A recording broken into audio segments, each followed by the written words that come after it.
Welcome to point decoded. మనం చూస్తున్నాము ఏదైతే అమరావతి నిర్మాణానికి సంబంధించి అమరావతికి సంబంధించిన ప్రతి అంశంలోనూ ఏదో ఒక వివాదం అయితే చెలరేగుతూనే ఉంది. ఆ వివాదానికి సంబంధించిన డిస్కషన్ జరుగుతూనే ఉంది. అదే నేపథ్యంలో కూటమి ప్రభుత్వం మరొకసారి అధికారంలోకి వచ్చిన తర్వాత గత 5 ఏళ్ల పాటు వైఎస్ఆర్సీపీ అధికారంలో ఉన్నంతకాలం అమరావతి మీద శీతకన్ను వేశారు. ఆ తర్వాత ఇప్పుడు జరుగుతున్న పరిణామాల్లో అభివృద్ధి అన్నది పరుగులు పెడుతోంది అంటూ ఓవైపు డిస్కషన్ జరుగుతూనే ఉంది. ఆ నేపథ్యంలోనే ఏదైతే అమరావతికి సంబంధించిన ల్యాండ్ పూలింగ్ అంశం పైన గత కొంత రోజులుగా డిస్కషన్ కూడా జరుగుతోంది. రెండో పూలింగ్కి సంబంధించి అంటే సెకండ్ ఫేజ్ ఆఫ్ పూలింగ్ గురించి ఓవైపు డిస్కషన్ జరుగుతుంటే మొదటి ఫేజ్ ఆఫ్ పూలింగే అది పూర్తి అవినీతిమయం అని చెప్పేసి కొంతమంది వాదించే ప్రయత్నం చేస్తున్నారు. కేవలం వాదనలతో ఆపకుండా రాష్ట్ర వ్యాప్తంగా దాన్ని ఒక ఉద్యమంగా తీసుకెళ్లే ప్రయత్నం కూడా జరుగుతోంది. అందులో భాగంగానే వేలాది మంది, ఇప్పటికే లక్షలాది మంది కూడా దీనికి సంబంధించి అక్కడ అమరావతి అన్నది పూర్తి స్థాయిలో ఒక అవినీతికి సంబంధించిన యాక్టివిటీగా చెప్పే ప్రయత్నం చేస్తారు. దానికి అనుగుణంగానే వైఎస్ఆర్సీపీకి సంబంధించిన నాయకులు సాకే శైలజానాథ్ కూడా దానికి సంబంధించి ఒక లేఖ రాశారు. ఆ లేఖను ఇప్పుడు సుప్రీంకోర్టు ఇన్వర్డ్లో యాక్సెప్ట్ చేస్తూ నిర్ణయం తీసుకుంది. దానికి సంబంధించిన ఒక నెంబర్ కూడా మనకి బయటకు వచ్చిన నేపథ్యంలో ఏంటి అసలు ఈ పిల్ ఏంటి, ఈ పబ్లిక్ ఇంట్రెస్ట్ లిటిగేషన్ ఏదైతే ఉందో దాని ద్వారా ఏం చెప్పాలనుకుంటున్నారు, ఇదంతా డిస్కస్ చేయాల్సిన అవసరం ఉన్న నేపథ్యంలో మనతో పాటు రాజకీయ విశ్లేషకులు చింతా రాజశేఖర్ గారు లైవ్లో జాయిన్ అయ్యారు. ఆయనతో ఒకసారి మాట్లాడే ప్రయత్నం చేద్దాం. రాజశేఖర్ గారు, గుడ్ ఆఫ్టర్నూన్. నమస్తే అండి. చూస్తున్నారంటే మీరు మొదటి నుంచి కూడా అమరావతి ల్యాండ్ పూలింగ్కి సంబంధించి అది పెద్ద అవినీతికి సంబంధించిన ఒక అంశంగా మీరు చెప్పే ప్రయత్నం చేస్తూ వస్తున్నారు. దానికి అనుగుణంగానే మీరు ఒక ఏదైతే లేఖలకు సంబంధించిన ఒక ఉద్యమాన్ని కూడా స్టార్ట్ చేశారు. అది ఎలా నడుస్తోంది, ఇప్పుడు దాని మీద ఉన్న అప్డేట్స్ ఏంటి లేటెస్ట్? నమస్తే చిదంబరం గారు, మీకు బీఆర్కే వీక్షకులందరికీ వెరీ గుడ్ ఈవినింగ్. మేము ఇది మేలో మొదలు పెట్టాము, లేఖలు రాసే కార్యాచరణ మేలో మొదలు పెట్టాము. నాకు తెలిసిన ప్రతి ఒక్కరిని ఈ ఐఏఎస్ ఆఫీసర్లు కానీ, ఐపీఎస్ ఆఫీసర్లు కానీ, మాజీ మంత్రులు కానీ, ఎమ్మెల్యేలు, ఎంపీలు అందరినీ కలిసి వారు కూడా లేఖ రాయాలని వారిని కూడా కలవటం జరిగింది. అందులో భాగంగానే శైలజానాథ్ గారిని ఈ లేఖలు రాద్దామంటే అనంతపురంలో ఒక ప్రోగ్రాం పెట్టాము. ఆగస్టులో అనంతపురంలో ఒక ప్రోగ్రాం పెడితే అప్పుడు దాదాపు ఒక 100-150 మంది వచ్చారు. వాళ్ళందరి చేత సంతకాలు తీసుకుని ఆ సంతకాలన్నీ గౌరవ భారత ప్రధాన న్యాయస్థానానికి పంపించడం జరిగింది. ఆ తర్వాత మళ్ళీ శైలజానాథ్ గారు మరొకసారి రాస్తాను, ఏంటి ఒకసారి పంపించండి అంటే నవంబర్ నెలలో మళ్ళీ పంపిస్తే ఆయన ఒక 10 మంది చేత మళ్ళీ లేఖలు రాయించి ఆయన కూడా ఒక లేఖ రాశారు. సో ఆ లేఖ లో అంటే 15 నవంబర్ 2025 సాకే శైలజానాథ్ గారు పంపించిన లేఖకి ఆ సుప్రీంకోర్టు దాని పరిగణలోకి తీసుకున్నట్టు పరిశీలిస్తున్నట్టు ఆయనకి మెసేజ్ రావడం జరిగింది నిన్న సాయంత్రం 7 గంటలకి. సో ఆ మెసేజ్ నాకు ఫార్వర్డ్ చేసిన పిదప ఓకే ఇది కదిలిందా అనమాట అని చెప్పేసి, అంటే మేము మే నుంచి రాస్తున్నా కానీ మాకు స్పందించని సుప్రీంకోర్టు శైలజానాథ్ గారు అదృష్టం అనుకోవాలా ఏమనుకోవాలా, యాదృచ్ఛికంగా మీకు గతంలోకి వెళ్తే మనము జగన్మోహన్ రెడ్డి గారి మీద పి శంకర్రావు అనే కంటోన్మెంట్ ఎమ్మెల్యే, అప్పుడు కాంగ్రెస్ ఎమ్మెల్యే లేఖ రాస్తే దానిని పరిగణలోకి తీసుకునే ఆంధ్రప్రదేశ్ హైకోర్టు జగన్మోహన్ రెడ్డి గారి మీద సిబిఐ విచారణకు ఆదేశించింది. సో ఈ రోజున మాజీ మంత్రివర్యులు, కాంగ్రెస్ మంత్రివర్యులు శైలజానాథ్ గారు కూడా అమరావతి ల్యాండ్ పోలింగ్ అనేది అవినీతిమయమైనదని చెప్పేసి లేఖ రాయడం జరిగింది. దాన్ని పరిశీలిస్తుంది, అంటే ఇంకా పరిగణలోకి తీసుకోలేదు, ఆదేశాలు ఏమి ఇవ్వలేదు సిబిఐకి, కానీ దాన్ని సిబిఐకి ఆదేశాలు ఇవ్వాలా వద్దా అనేది పరిశీలిస్తున్నది. అవును, ఖచ్చితంగా దీంట్లో సిబిఐ ఆదేశాలు ఇచ్చే అవకాశాలు ఉన్నాయి. దానికి 2 కారణాలు నేను చెప్తాను. ఒకటి, 2019 మార్చిలో అనుకుంటా నరేంద్ర మోడీ గారు కర్నూలు వచ్చినప్పుడు స్వయానా ప్రధానమంత్రి ఈ అమరావతి అనేది అవినీతిమయమైనది అని చెప్పేసి చంద్రబాబు నాయుడు అయిన పెట్టెలు నింపుకునేందుకే ఈ అమరావతి అనే పథకాలు తీసుకొచ్చారని చెప్పేసి నరేంద్ర మోడీ గారు అన్నారు. మీ దగ్గర బయట ఏమైనా ఉంటే దయచేసి ఒకసారి ప్లేస్ చేయండి. షూర్ నేను చెక్ చేస్తాను ఇప్పుడే. ఎస్ సార్, ప్లీజ్ చెప్పండి. అయితే నరేంద్ర మోడీ గారు ఏమన్నారంటే, సహజంగా ఎవరైనా సరే ఏవైనా పథకాలు ఉంటే ఆ పథకాలలో దోపిడీ చేస్తారు, కానీ చంద్రబాబు నాయుడు గారు మాత్రం దోపిడీ చేసేందుకే పథకాలు కనుగొంటారు. అమరావతి అనేది అటువంటి పథకమే. ఆయన ఈ పథకం ద్వారా ఎంతెంత డబ్బు దోచుకుంటున్నారో అని ఆంధ్రప్రదేశ్ ప్రజలకి తెలుసు అని చెప్పేసి నరేంద్ర మోడీ గారు అంటం జరిగింది. సో ఆ లేఖలో ఆ వీడియో క్లిప్ పెట్టి, ఆ లింక్ పెట్టి ఏ సెకండ్ నుంచి ఏ సెకండ్ వరకు, అంటే ఆ వీడియోలో ఎప్పటి నుంచి ఎప్పటిదాకా నరేంద్ర మోడీ గారు ఆ మాటలు అన్నది కూడా సుప్రీం కోర్టుకు పంపించిన లేఖలో ఆ టైమింగ్ కూడా ఉంది. సో స్వయాన ప్రధానమంత్రి అవినీతిమయమైన కేసు అన్నప్పుడు దాని మీద సిబిఐ ఎందుకు కేసు నమోదు చేయలేదనేది మొదటి క్వశ్చన్. రెండు, దీనికి Amaravati land Delhi liquor scam కి ఒకే రకమైన కేసులు. అమరావతి ల్యాండ్ పోలింగ్ ఇదైనా సరే, ఢిల్లీ లిక్కర్ స్కామ్ అయినా సరే. మీరు అనుకోవచ్చు ఇదేంటారు ఒక నిమిషం మీరు అన్నట్టు ఆ బయట ఒకసారి నేను ప్లే చేస్తాను. చింతరాజశేఖర్ గారు, ఒకసారి నేను ఆ బయట నేను వినిపించే ప్రయత్నం చేస్తాను. ఉన్న చట్టాన్ని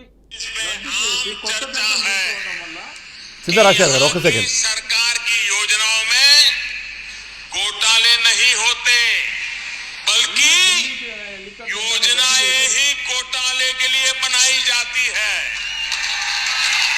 यहाँ नई राजधानी से लेकर अलग अलग परियोजनाओं में क्या क्या खेल हो रहे हैं, किसकी तिजोरियां भरी जा रही है, ये आंध्र प्रदेश की जनता भली भांति जानती है। साथियों, आंध्र प्रदेश में आम चर्चा है कि यहाँ की सरकार की योजनाओं में घोटाले नहीं होते, बल्कि योजनाएं ही घोटाले के लिए बनाई जाती है। यहाँ नई राजधानी से लेकर अलग अलग परियोजनाओं में क्या क्या खेल हो रहे हैं, किसकी तिजोरियां भरी जा रही है, ये आंध्र प्रदेश की जनता भली भांति जानती है। ఎస్. సో ఓవరాల్గా అయితే తను చెప్పినట్టుగా నిజంగానే మోదీ మాట్లాడిన మాటలు ఎక్కడైనా సరే ఏవైనా సంక్షేమ పథకాలు కానివ్వండి, పథకాల్లో అవినీతి ఉంటుంది, కానీ ఇక్కడ అవినీతి కోసమే పథకాలను తయారు చేస్తారు. అలాంటిదే రాజధానికి సంబంధించిన అంశం కూడా అనే మాట చెప్పారు. ఎస్, రాజశేఖర్ గారు, ప్లీజ్ కంటిన్యూ. అయితే ఒకసారి ఆ వీడియో ఉంటే దయచేసి ప్లే చేయండి. నేను చెప్పాను, PCR పంపించాను, మరింత క్లారిటీ వస్తుంది. Yes. అయితే కొంచెం చూడండి వీడియో ఏమైనా దొరుకుతుందేమో. సరే, ఇక్కడ చంద్రబాబు నాయుడు గారు చేసింది ఏంటంటే, మీకు ఒక చిన్న ఉదాహరణ చెప్తాను. జగన్మోహన్ రెడ్డి గారు ఏం చెప్పారు, మీరు గుంటూరు విజయవాడ మధ్యలో రాజధాని కట్టండి కానీ ప్రభుత్వ భూమిలో కట్టండి అన్నారు. ప్రభుత్వ భూమి లేనప్పుడు ఏం చేయాలి, రైతుల దగ్గర నుంచి భూమి కొనాలి.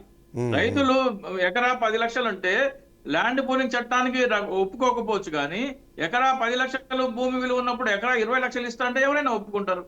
సో ఎకరా 20 లక్షలు ఇచ్చినా కానీ 7,000 కోట్లతో అయిపోయేదానికి ఆ దిశగా ఎందుకు చంద్రబాబు నాయుడు ఆలోచించలేదు అనేది పెద్ద క్వశ్చన్ మార్క్. ఇప్పుడు అక్కడ ఏమైందంటే, ఉదాహరణకి పయ్యావుల కేసు, అక్కడ కొంత భూమి కొన్నారు, ఎకరా 8 లక్షలు పెట్టి ఎంతో కొన్నట్టున్నారు, 2-3 ఎకరాలు ఏవో కొన్నారు. అది ఆయన కొని ల్యాండ్ పూలింగ్ ఇచ్చారు. ల్యాండ్ పూలింగ్ ఇస్తే ఆయనకి వచ్చే ప్రతిఫలంగా ఉన్న భూమి విలువ చంద్రబాబు నాయుడు లెక్క ప్రకారం, నా లెక్క కాదు, చంద్రబాబు నాయుడు లెక్క ఏమంటే, అమరావతి రాజధాని నిర్మాణం అయ్యింటే ప్రభుత్వానికి మిగిలే భూమి విలువ 5 లక్షల కోట్లు అన్నారు. అంటే ఆ లెక్క ప్రకారం తీసుకుంటే ఎకరా 14,70,00,000 పడుతుంది. పయ్యావుల కేశవ్ రైతు దగ్గర 8 లక్షల భూమి కొని దాన్ని ప్రభుత్వానికి ఇస్తే ఆయనకు వచ్చే ప్లాట్ల విలువ 14,70,00,000. అంటే పయ్యావుల కేశవ్ లాంటి వాళ్ళు బాగుపడేందుకు తీసుకొచ్చిన చట్టమే ఈ ల్యాండ్ పూలింగ్ చట్టం అనేది ఆ లేఖ యొక్క మొదటి అభియోగం. ఇప్పుడు జగన్మోహన్ రెడ్డి గారు చెప్పినట్టు దాన్ని ప్రభుత్వ భూమిలో కట్టాలంటే ఏం చేయాలి, ఆ భూమిని ప్రభుత్వ భూమి కొన్నట్టయితే ఏమయ్యేది, రైతుకి పయ్యావుల కేశవ్ గారు 8 లక్షలు ఇస్తే ప్రభుత్వం 20 లక్షలు ఇచ్చి కొంటే అక్కడ రైతు పాపం లాభపడేవాడు. ఆయన 8 లక్షల బదులు 20 లక్షలు వచ్చాయి ఆయనకి, ఆ రైతు లాభపడేవాడు. ప్రభుత్వ ఖజానాకు కూడా 14,50,00,000 మిగిలేది చంద్రబాబు నాయుడు గారి లెక్క ప్రకారం. పయ్యావుడు ఆ డబ్బంతా ఎవరు తింటున్నారు, పయ్యావుల కేశవ్ తింటున్నారు. అట్లా పయ్యావుల కేశవ్ లాంటి వాళ్ళ కోసం తీసుకొచ్చిందే ల్యాండ్ పూలింగ్ చట్టము అనేది ఈ లేఖ యొక్క. రెండు అంశాలు ఉన్నాయి. మీరు పంపించిన లేఖని అంటే సాకేష్ ఎల్జానాథ్ గారు పంపించిన దానికి సంబంధించిన గ్రీవియన్స్ కమ్యూనికేషన్ డీటెయిల్స్ కూడా పెట్టాను. సో నేను ఏమంటున్నా, ఇప్పుడు నెక్స్ట్ ఏం జరుగుతుంది, దీనిపైన విచారణ ఉంటుందా, విచారణ తర్వాత నిర్ణయం జరుగుతుందా, ఏముండే అవకాశం ఉంది, దాని జస్ట్ ప్రాసెస్ నెక్స్ట్ ఖచ్చితంగా ఉంటది. 2 అంశాల విచారణ అంటే, స్వయాన ప్రధానమంత్రి అది అవినీతి అన్న తర్వాత సిబిఐ ఎందుకు కేసు పెట్టలేదనేది ముఖ్య ఆ లేఖ యొక్క మొదటి క్వశ్చన్ అది.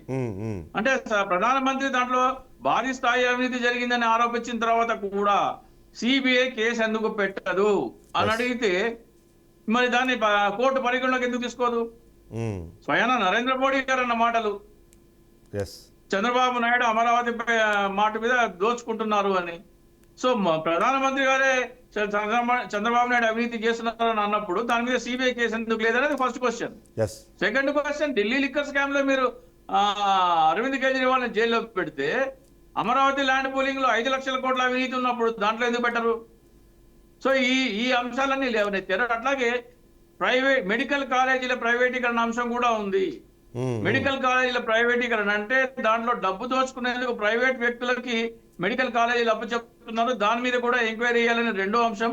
మూడో అంశం ఏంటంటే ఎకరా 99 పైసలకి మీరు భూములు అమ్మేస్తున్నారు. అంటే ఎకరా కోట్ల విలువైన భూమి 99 పైసలకి అమ్మేస్తున్నారు అని చెప్పేసి దాని మీద కూడా అంటే మీకేమైనా ఇవ్వాలనుకుంటే మీరు ఒక గ్లోబల్ టెండర్ పెట్టి దీని విలువ ఎంత, ఎవరైనా సరే కావాలంటే లీజు కావాలంటే మీకు రండి అని బిడ్డింగ్ పెట్టి ఎవరు హైయెస్ట్ బిడ్డరో వాళ్ళకి ఇవ్వకుండా ఎకరా 99 పైసలని లులు మాల్కి ఉర్సాకి ఇష్టమైన వాళ్ళకి ఇచ్చేస్తే ఎట్లా? మీరు ఒక పెట్టండి. ఆంధ్రప్రదేశ్ లో గొడ్లు కాసుకునేవాడు కూడా పెడతారు కదండి డబ్బులు. అయితే ఒక పాయింట్ లాస్ట్ పాయింట్ కన్క్లూడ్ చేద్దాము. నెలకి 99 పైసలు అంటే గేదెలు మేపుకున్నవాడు కూడా నేను గడ్డి పెంచుకుంటా అని చెప్పి వాడు కూడా వస్తాడు కదా, వాడు కూడా బిడ్డింగ్ వేస్తాడు కదా. 99 పైసలు కాదు నేను 50 రూపాయలు ఇస్తా 100 రూపాయలు ఇస్తా అని అట్లా బిడ్డింగ్ పెట్టాల్సింది. గేదెలు కాసుకునే వాళ్ళు కూడా మీకు మంచి వ్యాపారిస్తారు కదా దానికంటే. అయితే ఇక్కడ కన్క్లూడ్ చేద్దాము. గేదెలు మేపుకొని పాల వ్యాపారం చేసుకుంటాడు. కావాలంటే పాలు హెరిటేజ్ కే అమ్ముతాడు మళ్ళీ. కన్క్లూడ్ చేద్దాము. లాస్ట్ పాయింట్ ఎవరు కొనాలో డిసైడ్ చేసేస్తే ఎట్లా? రైట్ రాశారు. కన్క్లూడ్ చేద్దాం. ఫైనల్ పాయింట్, మీరు అమరావతికి వ్యతిరేకం కాదు, అమరావతిలో ల్యాండ్ పూలింగ్ పేరుతో జరుగుతున్న అవినీతికి మాత్రం మీరు వ్యతిరేకం. కరెక్టేనా? Yes, correct. ఓకే. సో కేవలం అక్కడ అవినీతి ద్వారా దీన్ని ల్యాండ్ పూలింగ్ పేరుతో ప్రజాధనమును దుర్వినియోగం అవుతోంది. అది సెల్ఫ్ ఫైనాన్స్కి సంబంధించిన ప్రాజెక్టు కాదు. ఇది కేవలము టీడీపీ నాయకులకు ఏమంటారు ఫైనాన్సే కమ్యూనిటీ లాగంటారా, లేకపోతే రెవెన్యూ జనరేషన్ సోర్స్గా దాన్ని మార్చుకున్నారని మాత్రం మీ అబ్జెక్షన్. దాంట్లో వచ్చే లాభము 5 లక్షల కోట్ల లాభము ప్రజలకి చేరాలి కానీ ప్రైవేట్ వ్యక్తులకి కాదు. అక్కడ రాజధాని కొంతమంది రైతులు కూడా ఏమంటారంటే వాళ్ళు భూములు ఇచ్చారు కదా వాళ్ళు కదా బాగుపడాలి అంటున్నారు. అక్కడ రాజధాని అని డిసైడ్ కాకముందు అక్కడ ఎక్కడ 10 లక్షలు అక్కడ భూమి విలువ ఎందుకు పెరుగుతుంది? హైకోర్టు, సెక్రటేరియట్, అసెంబ్లీ, ప్రభుత్వ భవనాలు కడితేనే పెరుగుతుంది. ఈ భవనాలన్నీ ఎవరండి? ఈ భవనాలన్నీ ప్రజల ఆస్తి. అంటే మీ భూమిలో ప్రజల ఆస్తి నిర్మాణం చేస్తేనే మీ భూమి విలువ పెరుగుతుంది. అంటే మీ భూమి విలువ పెరగడానికి కారణం ప్రజలు. మీ భూమి విలువ పెరగడానికి కారణం ప్రజలైనప్పుడు ఆ లాభము మీరు కొంత రూపాయికి 2 రూపాయలు తీసుకుని మిగతా లాభము ప్రజలందరికీ పంచిపెట్టాలి కానీ మింగేస్తారంటే ఎట్లా? కాబట్టి ఈ అంశాలన్నీ నేను ప్రజలందరికీ రిక్వెస్ట్ చేసేది ఏంటంటే శైలజనాథ్ గారు రాసిన లేఖ మీరందరూ రాయండి. సుప్రీం కోర్టు మీద లక్షలాది మంది లెటర్స్ రాస్తే ఏమవుతుందంటే సుప్రీం కోర్టు ఇంతమంది దీన్ని అవినీతిగా భావిస్తున్నారని పరిగణలోకి తీసుకునే అవకాశం ఉంది. ప్రతి పౌరుడు లెటర్ రాయాలి. మీ వాలంటీర్ని అడగండి, లేకపోతే మీ గ్రామ సచివాలయంలో కార్యాలయంలో అడగండి ఆ లేఖ నమూనా, లేకపోతే మీరు అంగన్వాడీని ఆశా వర్కర్ని అడగండి, లేకపోతే నాకు ఈమెయిల్ చేయండి. నా ఈమెయిల్ ఐడి వచ్చేసేసి DICSOOCHI@gmail.com. ఈ లేఖ నమూనా బహుశా మీ మాజీ వాలంటీర్ల దగ్గర ఉండొచ్చు, అంగన్వాడీ దగ్గర ఉండొచ్చు, ఆశా వర్కర్ల దగ్గర ఉండొచ్చు, లేదా మీ గ్రామ సచివాలయ సిబ్బంది దగ్గర ఉండొచ్చు. దయచేసి ఆ లేఖ తీసుకొని దాని ప్రింట్ తీసుకొని అన్ని పేజీల మీద సంతకం పెట్టి చివరి పేజీలో వివరాలు, మీ పేరు, గ్రామం పేరు, ఆధార్ కార్డు చివరి 4 అంకెలు, ఫోన్ నంబర్ వేసి స్పీడ్ పోస్ట్ చేయాలి.